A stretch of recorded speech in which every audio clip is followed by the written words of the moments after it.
दोस्तों, यह एक मराठी सस्पेंस थ्रिलर मूवी है। एक कहानी का क्लाइमैक्स आपको सोचने पर मजबूर कर देगा कि अपनी पास्ट में हुई कुछ घटनाएं हमारे प्रेजेंट पर कैसे असर कर सकती है। तो चलो देखते हैं। तो कहानी शुरू होती है अजिंक्य से, जो अपने नौकर वसु काका से कह रहा है कि खाना बनाया क्या। तो वसु काका बड़बड़ा रहे हैं। इसका मतलब कि अजिंक्य कभी घर पर खाना नहीं खाता। तभी अजिंक्य को एक कॉल आता है और वसु काका कहते हैं, क्या हुआ। तो अजिंक्य कहता है, मुझे बाहर जाना है, मगर कल से घर पर खाना खा लूँगा, अभी जाता हूँ। बूढ़ा नौकर कहता है, बेटा कब तक ऐसा चलेगा, इस घर में हम दो ही लोग रहते हैं, जल्दी से शादी कर ले। ये तेरा बूढ़ा काका अभी कितने दिन जाएगा तुझे। अजिंक्य कहता है, प्यार शादी ये कुछ ठहरा कर नहीं होता, अपने आप हो जाता है। बूढ़ा कहता है, भगवान करे तुझे जल्द ही कोई मिल जाए। अब अजिंक्य आता है बाहर अपने दोस्त से मिलने, पर एक औरत उसकी गाड़ी से टकराती है और बेहोश होती है। अजिंक्य उसे हॉस्पिटल में लाता है तो वहाँ पुलिस भी आती है। उस औरत का एड्रेस और नाम जानना चाहते हैं, मगर उसके पास कोई आईडी प्रूफ नहीं होता। कुछ कलर बॉक्स और पेंटिंग बस उसके पास मिलते हैं। अब पुलिस अजिंक्य को घर नहीं जाने देते, कहते हैं तुम इस औरत को होश आने तक यहीं रुको। अब वो रात भर वही हॉस्पिटल में रुकता है। सुबह उस औरत को होश आता है। पुलिस उससे पूछता है, तुम्हारा नाम क्या है।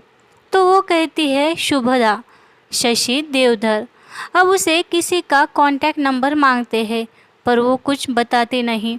उसे देख ऐसा लगता है मानो उसे कोई दिमाग की बीमारी है। अब पुलिस उसे घर का एड्रेस पूछती है तो शुभदा कहती है, कस्तूरी विल्ला, कस्तूरी विल्ला में मैं रहती हूँ। अब पुलिस अजिंक्य से कहता है, उस औरत को आप ही घर पर ड्रॉप कर दो। अब अजिंक्य उसे उसके घर लाता है तो यहाँ कोई फर्नांडिस नाम की औरत रहती है। शुभदा से वो कहती है, आप मेरे घर में कैसे आ गई। शुभदा कहती है, ये घर तो मेरा है। शुभदा के पास कोई सबूत भी नहीं था कि घर उसका है। दीवार पर भी यीशु भगवान की फोटोज थी, तो ये घर फर्नांडिस का ही लग रहा था। अब वहाँ आता है पुलिस, तो वो फर्नांडिस को कुछ सबूत मांगता है। तो फर्नांडिस घर के कागज़ दिखाती है जो उसके ही नाम के थे। शशि देवधर से 6 साल पहले उसने ये घर खरीदा था।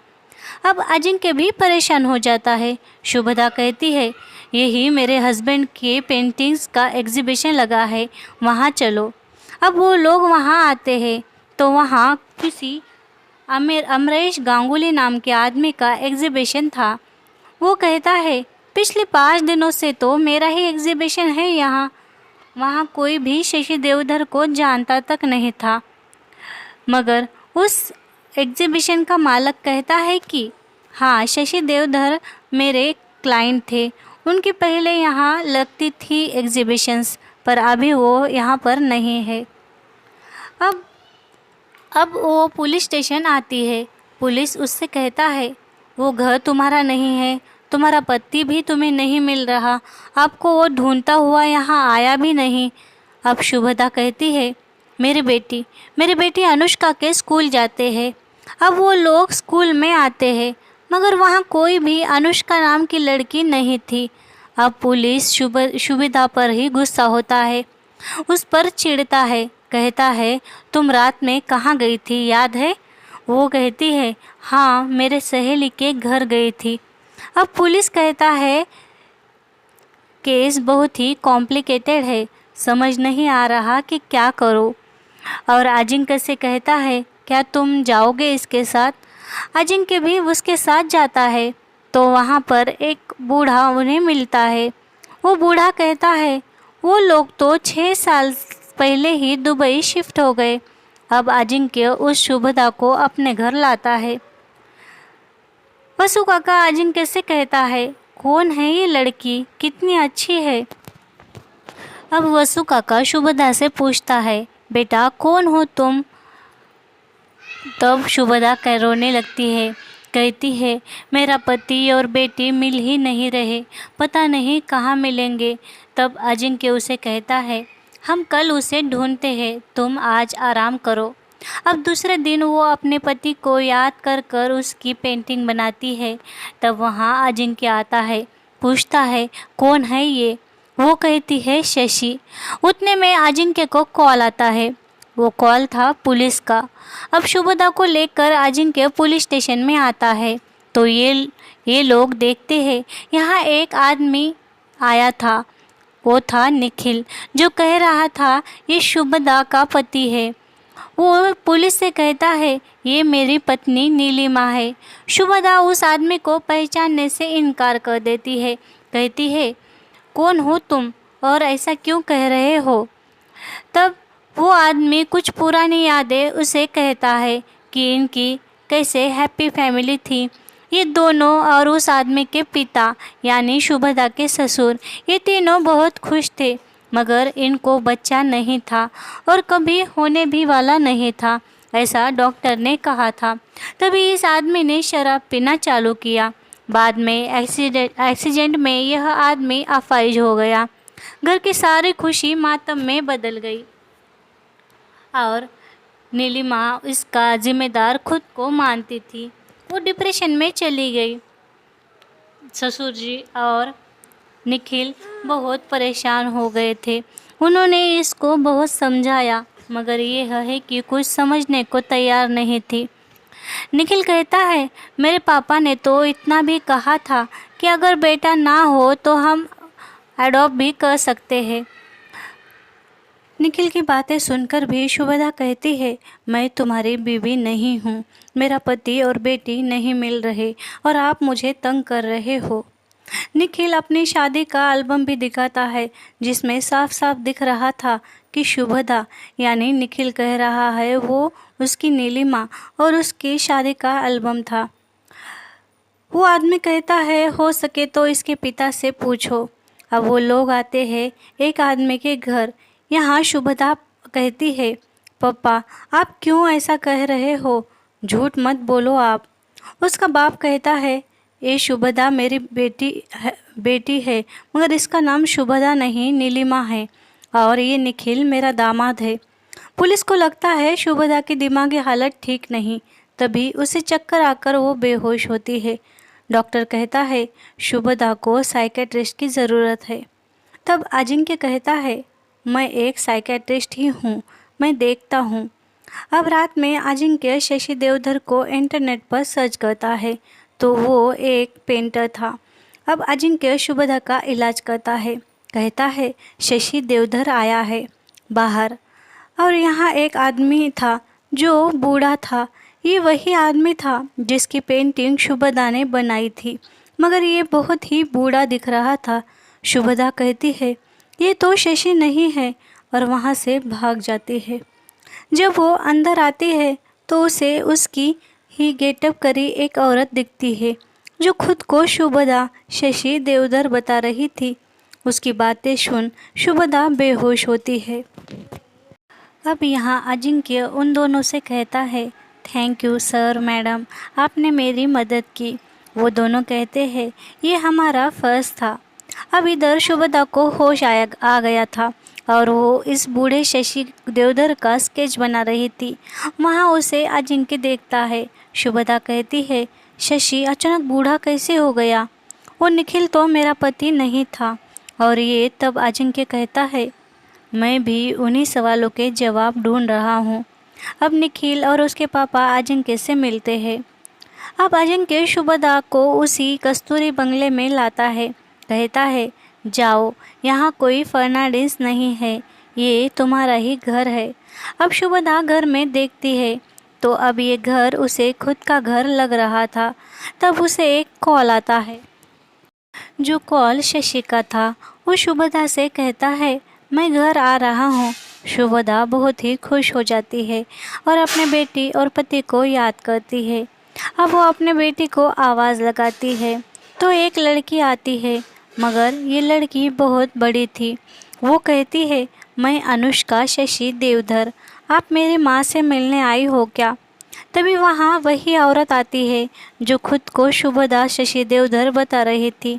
उन दोनों को देख शुभदा घर से बाहर आती है तो वहाँ उसे दिखता है वही बूढ़ा शशि देवधर। अब वो सब बीती बातें याद करती कहीं जा रही थी। वो बहुत गुस्से में थी। उसके पीछे अजिंक्य भी भागता है और अजिंक्य उसे लाता है क्लिनिक में। तो क्लिनिक में रहते हैं निखिल और उसके पापा। उन्हें देखकर शुभदा कहती है, आपको आपकी नीली माँ मिली नहीं क्या? और क्लिनिक में चली जाती है। अब शुभदा अजिंक्य के पास रोती है। उससे कहती है, मेरे सवालों के जवाब मिलेंगे या नहीं? अजिंक्य उसे समझाता है, कहता है, मैं ढूंढूंगा जवाब। अब अजिंक्य पुलिस से कहता है, मैं शुभदा को हिप्नोटाइज करूंगा। पुलिस उसे परमिशन देता है। अब अजिंक्य शुभदा को हिप्नोटाइज करता है। उससे उसका नाम पूछता है। वो कहती है शुभदा शशि देवधर। अब अजिंक्य बार बार उसे नाम पूछता है। अब वो अपना नाम नीलिमा वसंत कहती है। तब तब अजिंक्य पूछता है, स्कूल का कोई फेवरेट इंसिडेंस है क्या? और तुम्हारा फेवरेट टीचर कौन था? तब वह बताती है, हमारी पेंटिंग क्लास के सर। मैं 10वीं में थी। सब बच्चे सर ने दी हुई पेंटिंग निकालते थे मगर मैं सर की ड्राइंग बनाती थी। एक दिन सर ने मेरी ड्राइंग देखी और मुझे शाबाशी दी। ये कहानी पास्ट में बताती है। अब यहाँ ये समझता है कि नीलिमा देवधर सर के प्यार में थी। वो पेंटिंग सीखने सर के घर भेजाया करती थी। सर की बीवी शुभदा और बेटी अनुष्का भी उससे बहुत अच्छे लगते थे। उनकी बीवी शुभदा को ये बहुत गौर से देखा करती थी। उनकी हैप्पी फैमिली देखकर ये भी कुछ सोचा करती थी। यहाँ हमें ये समझता है कि नीलिमा शुभदा बनकर जो भी सोचती थी वो सब खुद को शुभदा के जगह देखकर सोचती थी। सच तो ये था कि शुभदा के जगह वो खुद को इमेजिन करती थी। नीलिमा शशि सर के प्यार में थी इसलिए वो खुद को शुभदा समझ रही थी। अब कहानी आती है प्रेजेंट में, जहाँ अजिंक्य ने शुभदा को यानी नीलिमा को हिप्नोटाइज किया था। वह नीलिमा से पूछता है कि सर के एग्जीबिशन में कभी गई थी? वो कहती है, हाँ, वहाँ तो किसी गांगुली की पेंटिंग्स लगी थी। यानी अब वो फिर से खुद को शुभदा समझ रही थी। अब अजिंक्य ये सब बताता है शशि, शुभदा, अनुष्का और फर्नांडिस को। अब दूसरी बार अजिंक्य नीलिमा को हिप्नोटाइज करता है। अब वो खुद का नाम नीलिमा निखिल बताती है।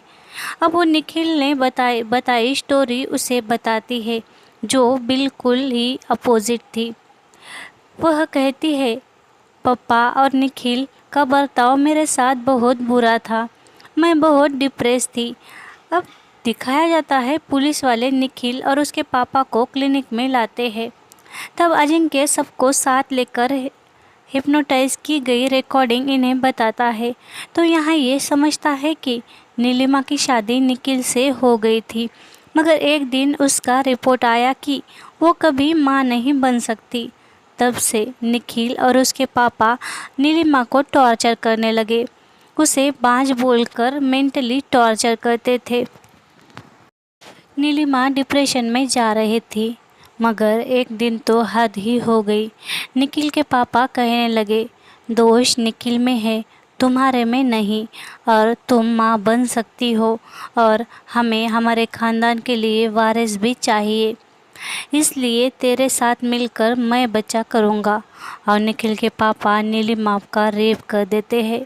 उसी रात नीलिमा घर से भाग जाती है और अजिंक्य के गाड़ी से टकराती है।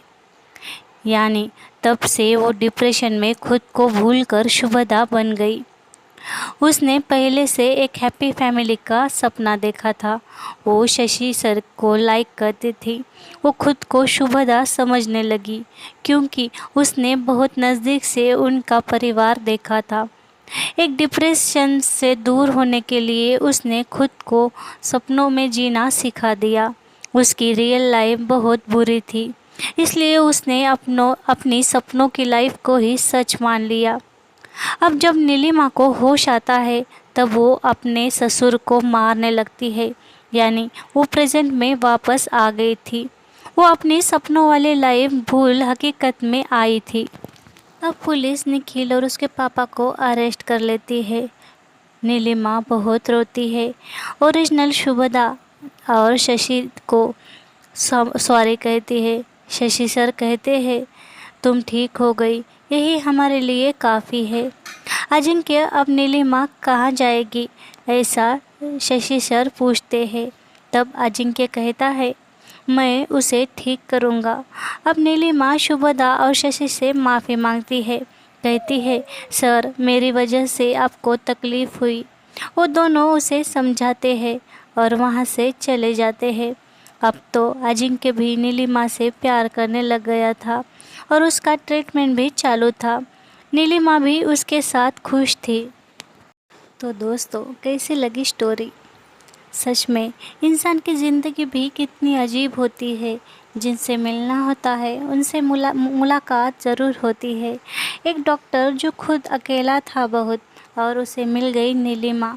दोनों की मुलाकात उनकी ज़िंदगी बदलने वाली थी। अजिंक्य का प्यार और उसका साथ नीलिमा को भी अच्छा लगने लगा था। इस स्टोरी से ये समझता है कि अपने दिमाग के हर कोने में हमने बहुत कुछ पुराना सजाया होता है और ऐसे बाहर भी आ सकता है। जब नीलिमा बहुत डिप्रेशन में थी तो उसने शशि सर और शुभदा मैम की जो हैप्पी फैमिली देखी थी वह खुद को उन्हीं में इमेजिन करने लग गई।